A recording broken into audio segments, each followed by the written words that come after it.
Praise the Lord. கர்த்தருடைய பரிசுத்த நாமத்துக்கு மகிமை உண்டாவதாக. காலையிலே உங்களை சந்திப்பதில் மிகுந்த சந்தோஷம். இந்த நாளுடைய ஆசீர்வாதத்துக்காக ஒரு வேத பகுதி வாசிப்போம். ஆதியாகமம் 15ஆம் அதிகாரம் 6ஆம் வசனம்.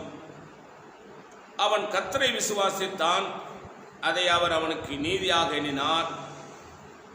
கவனிங்க, இந்த நிலைகளிலே ஆபிரகாம் கர்த்தரை அப்படியே விசுவாசித்தாராம்.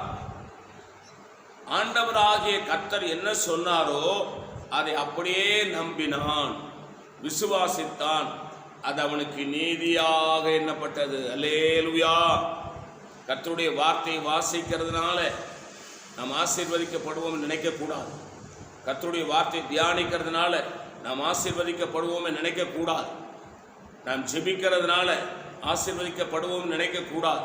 கர்த்தருடைய வசனத்தை கர்த்தர் எனக்குத்தான் பேசினார், எனக்கு என்னோடு பேசினார் என்று அதை நீ உரிமையாக்கி அதை விசுவாசித்தாயானால் இந்த பூமியிலே ஆண்டவருடைய வசனம் சொல்லுது, அதை அவர் நீதியா எண்ணுவார். அல்லேலூயா.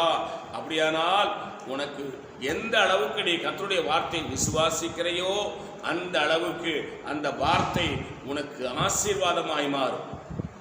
அந்த வார்த்தை ரேமாவாய் மாறும். அந்த வார்த்தை உனக்கு அற்புதங்களை செய்யும். அந்த வார்த்தை உனக்கு அடையாளங்களை செய்யும். அந்த வார்த்தை உன்னை உயர்த்தும். அந்த வார்த்தை உன்னை மேன்மைப்படுத்தும். அந்த வார்த்தைக்கு முன்பாக இந்த உலகத்தில் ஒருவனு நிற்க முடியாது. அவர் தமது வசனத்தை அனுப்பி அவளை அழிவுக்கு மீட்டு குணமாக்குகிறார். வசனம் வந்துருச்சுன்னு கேட்டா அதான் கர்த்தர், அதான் வசனம். அந்த வசனத்துக்கு முன்னாடி ஒருத்தனால நிற்க முடியாது. அல்லேலூயா. நான் உங்களுக்காக ஜெபிக்கட்டுமா? பரிசுத்த பிதாவே, கர்த்தராகிய இயேசு கிறிஸ்து நாமத்தில் ஜெபிக்கிறோம். நீர் எங்களோடு என்னோடு பேசின நல்ல வார்த்தைகளுக்காக ஸ்தோத்திரம். இந்த வார்த்தையின்படி ஆசீர்வதிங்கப்பா. இயேசு நாமத்தில் வேண்டிக் கொள்கிறோம் பிதாவே. ஆமென்.